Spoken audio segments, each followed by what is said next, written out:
What is up, everybody? Welcome back to another Dragon Ball Z Dokkan battle video. My name is DFree, and in this video, we're going to go ahead and talk about which unit you would rather summon, which one you would want to try to summon when it comes to the LR anniversary units that are coming out in literally like 2 days. So, hope you guys enjoy. Subscribe if you happen to be new for more content and all of that good stuff. At any point, feel free to leave a comment down below, but just make sure that I don't answer because I'm going to try to cover everything, and I'm going to try to go over everything that you would need to know as far as what would help you make an educated decision between which of these units you would want to summon for personally.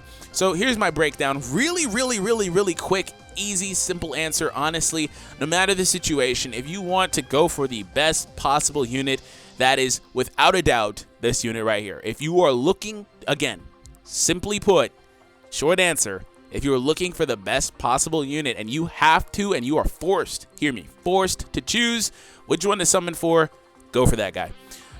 I'm going to hope that a lot of you guys have been smart with your stones and skipped all the bait banners that have recently come out, and maybe you guys have the chance at rolling multiple times on both banners. Maybe there's going to also be things like, I can't recall if they had this for JP. It's not even a good equivalent to base it off of JP because I think that Global might have some form of tickets or things like that too. So I don't know if they're going to have, like, you know, discounted summons, 3-in-1 free or whatever, ticket summons. So again, I'm going to hope that a lot of you guys will get multiple chances to summon because there's going to be a lot of free stones given out during this anniversary period as well if you guys are completing missions and all that stuff. But again, if you're in a position where you have to choose and you just want to keep going for one, this is your answer. But if you want a more detailed explanation, here are the banners, right? This one is the Gogeta banner, and then this one is the Vegito banner. So which one on the surface looks better to you? This one has the Vegito units. In fact, it only has the Super Vegitos and Vegito Blue physical, no tech. But I will say Global might get tech on the banner, so that is still within the realm of possibility. The main reason why it was not on the banner on JP is because I believe that they had come literally like a month prior, and they were the banner that just basically was the main headliner banner right before the anniversary. So, you know, that's probably why they didn't want to bring them back directly after. So in my opinion, you know, several banners have passed in this, you know, by the time the anniversary goes live and stuff, and maybe they actually come back again. I don't know, but it's possible, and I did want to put that out there because just like I was talking about how Global's banner might differ and give tickets and all that stuff from what we got on JP, maybe it'll be 3-in-1 free because I can't recall if we got that, but I think we did.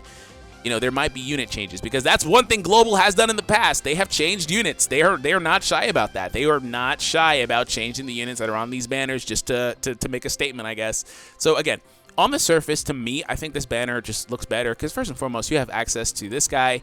Now, I think you have access to Cooler on this. Oh, Kid Buu instead. Yeah, I think that I would take, honestly, I think I'd take Janemba over Kid Buu right now. Like, not that I think Janemba's better. That's your opinion if you do, but just for ease of use, key links and stuff. But you have access to SS4 Gogeta, who is really interesting because he can also serve as a fusion category leader. If you didn't actually get a fusion category leader, basically him, prior, and if you summon on this banner and unfortunately do not get the LR Gogeta, then you still could potentially get this guy and still run a very powerful fusion team. So that's something you would want to consider as well. That is not a luxury that the other banner has because the other banner's secondary leader, you know, the 150% leader to these LRs would technically be Kefla. Now, she's in the pool, you know, she's in the pool. She's just not featured since she's not a Dokkan Festival exclusive. But again, she's the 3-key 150% Potara leader, whereas, you know, we have ease of use of getting a featured character in the other banner that is able to be that secondary leader if you don't get the 170% leader, basically. So that's how that would break down otherwise. And then, of course, we have Int Gogeta, amazing unit. Don't need to really talk about how powerful he is. He's one of the best units in the game still. And over here, the trade-off, again, is that maybe we get Tech Vegito Blue. And then this guy, he's been devalued because assuming you don't have dupes in him, your Rainbow free-to-play STR one would be better, you know? Especially now that you can buy the medals in the Baba shop and you don't have to use those fierce battle specific teams anymore. And of course, you know, we do know how powerful this guy is, especially in comparison to his AGL variant. He's a direct buff of the AGL one. So one of the best units in the game here. Counter mechanic is super OP. So is counters and additionals on the front of Vegito Blue. So it just kind of comes down to that. Personally, though, if you were asking me, I would say the other banner has more value. Now, again, that's my opinion. Feel free to disagree. But otherwise, you know, this banner at the very least, right, does not have that secondary unit that you can use if you don't have Kefla, right? I'm not going to make the assumption everybody has Kefla because I don't think that's fair. I don't think that's fair.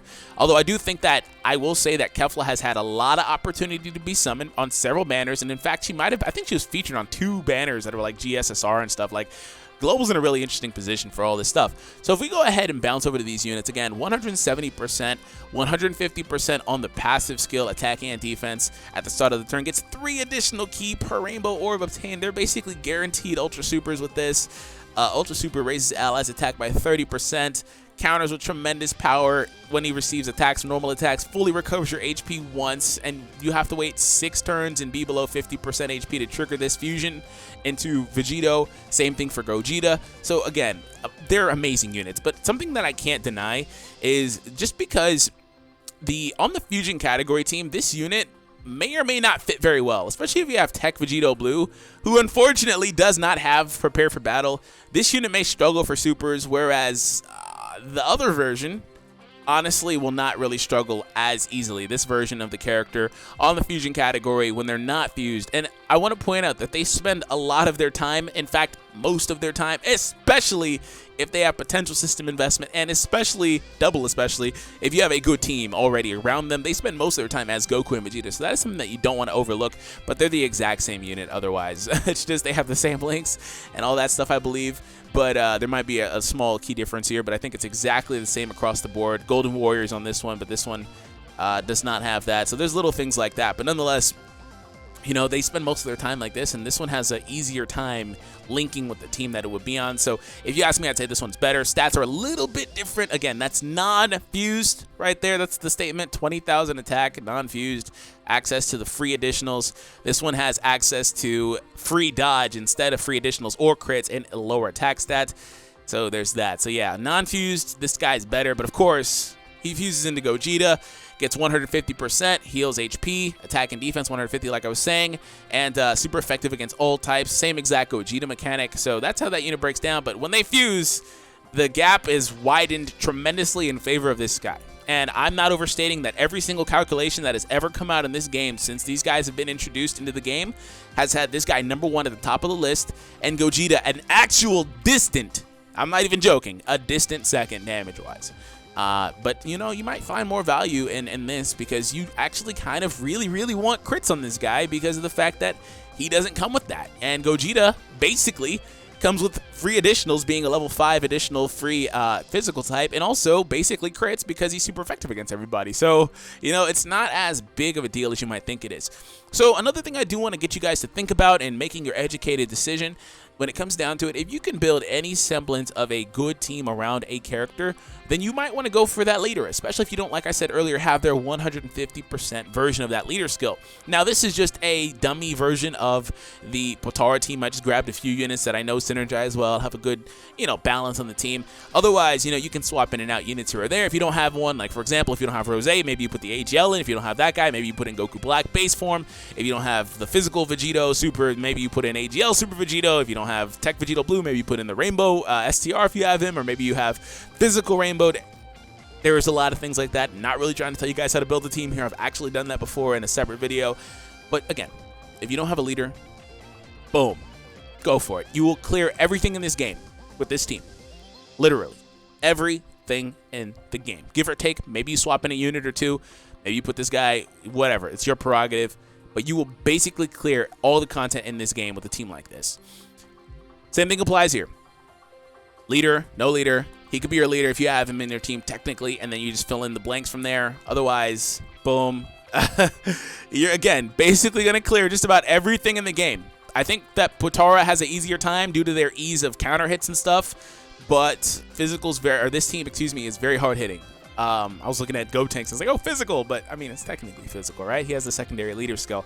So again, if you were able to field these teams or just missing your leader, go for it. And if you are somebody that's in the rare position of maybe having both teams basically optimally built, and you're missing both leader skills, then I hope that you you wind up getting pretty lucky. You know, maybe you're gonna go for Vegito, and that would be the right course. I would say that you would probably be better off prioritizing Gogeta or Vegito, excuse me. I don't know how many times I've made that mistake in this, so forgive me if I've called VEGITO GOGETA or the other way around at any point in this video, because I know that I do that because it just gets confusing when I'm trying to talk a mile a minute. So anyways, that's basically how this breaks down in my opinion. Again, there are a lot of other units you could sub in and out if you have other things, but speaking of subs, I did want to talk about, lastly, really quickly, their sub-leader skills. And if you are missing, say for example, you're missing, you know, this guy, or her, I guess, right? Maybe you're missing this guy here. You can literally dip into the super physical pool to finish your team off. Now, with this exact build, unfortunately, your whole team would basically be mono physical, barring this guy. So, you know, you might get in a position where STR events can be kind of tedious for you if you don't have crits or things of that nature, but it's just to point out the example that even if you don't have the exact version of the leader skill that, you know, you can fully utilize, it's not the end of the world because you still can dip into the secondary typing. And for a brief example of that, here is just a list of fierce battle capable physical type units. There are a lot of them actually that are rebirth capable that are really, really good too, but just looking at the fierce battle ones, we go all the way down to physical because there's no separation between super or extreme. You have a good list of units. Super Kaioken is a good unit that you can consider. Maybe you consider a Raleigh. I don't know why you would, but she's great, but not here. Maybe you consider a support unit like this guy, or like the Rebirth Super Saiyan 2 Gohan. Just looking at these units, Frieza, especially when he Extreme Z Awakens, could be a really good choice because of the fact that he has Over and a Flash, and you know the Fusion team basically has a lot of that floating around, and you'd be good to go from there. So that's one of the things that I did want to consider. The same thing applies to VEGITO, and he has secondary leader skill for int types, and maybe you fill out your team a little bit easier there. So that's basically it, guys. I just wanted to give you guys all the tools that you needed, because at the end of the day, nobody can make the decision but you. And like I was saying earlier, go for whatever you want, man. I'm fully about empowering you guys into summoning for whatever characters you want. I just wanted to, again, help you guys make an educated guess, give you all the information, everything you need to know. There's nothing else really that pertains to these units or these banners, but you know, expect that there could be some change as far as anything like that is concerned. But I would just say, again, really quick answer. If you were looking for something powerful, a beat stick, best unit in the game, you're going for this guy, VEGITO here. That's really no contest. If you have the Fusion team, but you really don't have the Potara team, and you just focused on, of course, finishing off the Fusion team, then obviously you would want to go for Gogeta. Or in that exact same scenario, but you want to get started with a Potara team, then you summon on this banner. It's really just that simple, guys. And I wanted to cover that because I got asked a lot. So happy summoning. Happy 4th of July as well for the date of the recording. Thank you guys for tuning in. Hope you all enjoyed. Subscribe if you're new. Let me know your thoughts in the comments down below. Have an awesome day. I'll catch you in the next one.